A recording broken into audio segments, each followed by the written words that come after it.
Hi everybody, and welcome to FANG Friday. I'm Ross Healy, the Chairman of Strategic Analysis Corporation and a Senior Portfolio Manager at McNichol & Associates Asset Management. I must say that I do continue to be appreciative that we have gained so many new YouTube followers as well as new clients who have already are now learning how to use our SVA charts to improve their own investment results. And if you'd like to become a client, well, there'll be more on that later in the show. Remember to like this video and subscribe to your YouTube channel so that you can always get these videos every Friday. Now, if you are a new viewer, and I know that there are a few out there this week, and want to know exactly what I'm talking about when I review these proprietary charts, go to strategicanalysis.ca and watch our introductory videos. It's not as difficult to understand as you may think if you are brand new this week, but it does take a bit of work on your part. I assure you, it's worth it. Anyway, for our returning viewers, let's get right to it.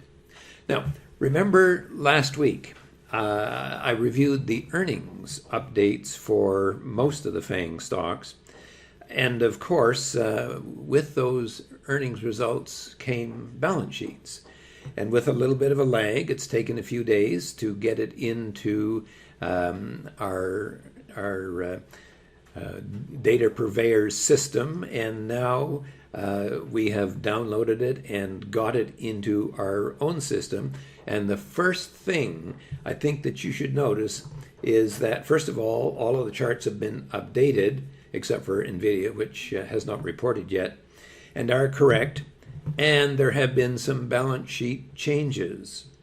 What that means for you is that if you have written down any of the breakpoint values that I was talking about in previous weeks as possible buy or sell trigger points, those breakpoint values have changed. One change, Apple, has been really dramatic, as we'll see momentarily. But let me tell you a deep, dark secret. The stock market uses the most recent data and adapts and adjusts instantly to new information on the fly as it comes along, so that whatever happened before, you now have to take into account, as I say, that new information that has come to you. Anyway, let's see what the accountants have wrought. And let's start off with our friend Amazon. Well, not much has happened here. The HB3 price, which is 16 times book value, has moved up a little bit. Remember last week I was talking about Apple, and you can see actually that the price came virtually right down to that breakpoint value. And I said something which I hope you will all take to heart. And that is to say that if you get a violation of one of these breakpoints, then take action. Avoid potential losses. Swallow your ego, okay? In investing, if you have an ego, it will get in the way of making money. So be very careful about that. Anyway, what happened, of course, is that as you can see in the chart here, Amazon got down there, had a nice bounce, and is continuing on upwards. So, momentary potential crisis averted.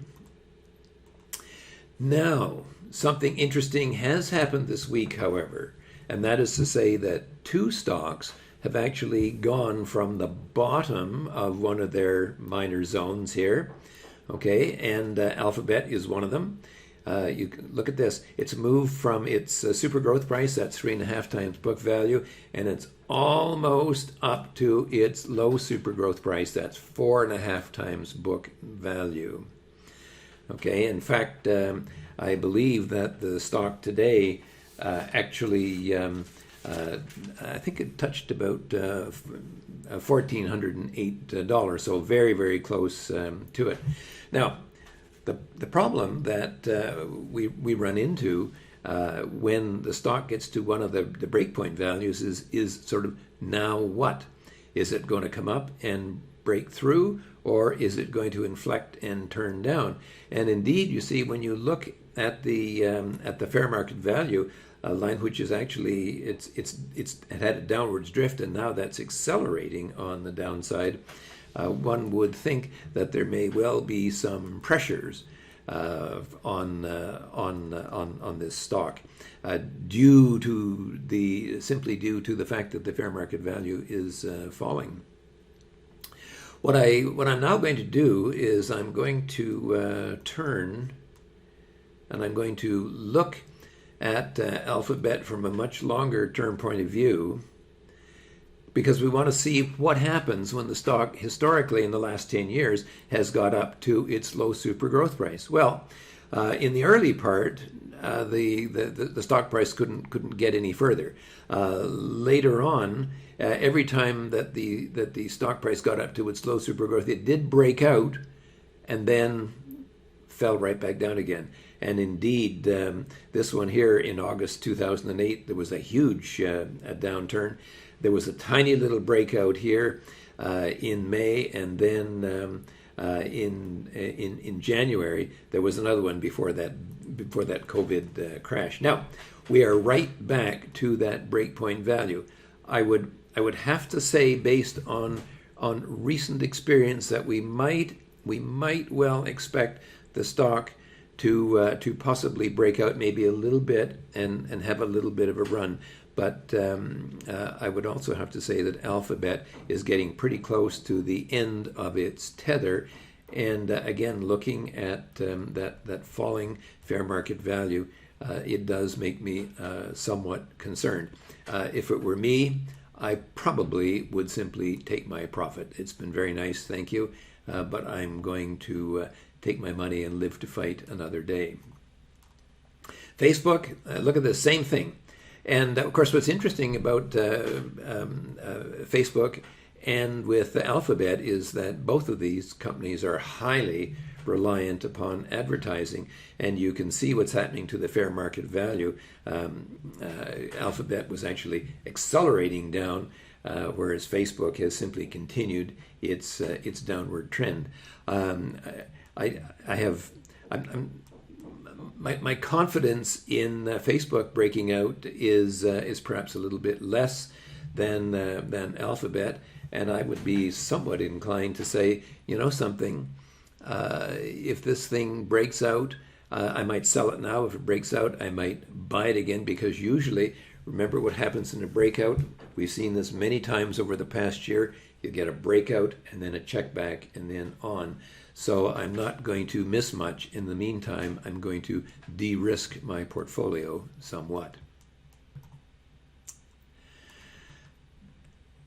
Apple. Well, I promised you there was some dramatic doings with Apple, and that now you're going to see what they are. So here was the chart from last week, and you'll notice, of course, that the stock had been a little bit of a dip down to its fair market value, by the way, and that was in the bottom of the market in March. But it came right down to its fair market value and then bounced perfectly. And we see that a lot with senior stocks. They'll either come down to fair market values and bounce, or they'll go up to fair market values and at that point they will stop rising. Well, in this case, it bounced off that level, broke out over its HB1, and has been happily moving up. Well, however, now keep all of these things in mind. The HB1, okay, the HB2, 304, and I had said before, when it gets up to 304, we'll have to review the stock.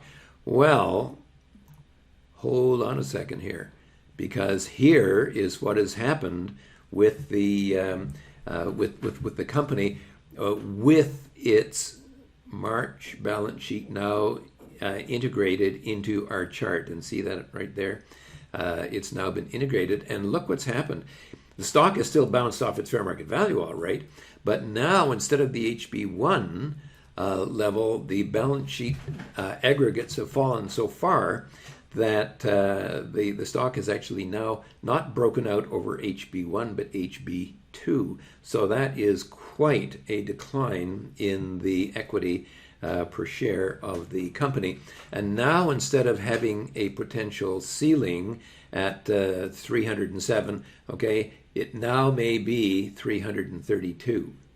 And indeed, as I said, markets will very often adjust to on the fly, and I would now have to say that would have to be our new target for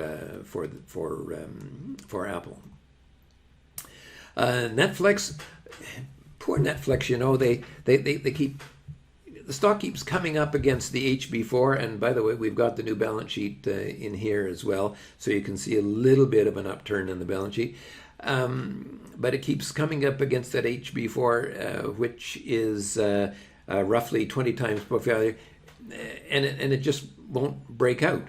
Remember, the last couple of weeks, I've been talking about, well, maybe the canary in the coal mine to anticipating a breakout might be Walt Disney, which, of course, is now one of its main competitors. And what's been happening to Disney? Well, like Netflix, it's also been banging up against overhead resistance. And of course, look at that. The fair market value, notice the earnings have been really falling. So Disney is going to have quite a job breaking out here. But that also suggests to me that so might Netflix. So be very cautious right here. NVIDIA, well, there's not much I can say about NVIDIA. It has broken out. We haven't seen the earnings. We haven't seen the new balance sheet. We're still operating with the January balance sheet. That will be another few days before we get that number in. But it is safely on side of its HB2, so for now, we're not worried about it. And finally, Microsoft. Well, Microsoft just continues to soldier on. Its target had been originally about 199 with its new balance sheet there, which you can see there in the corner. Its new balance sheet, the new target is 203, so not an enormous difference, but a little bit more than we had been looking at previously.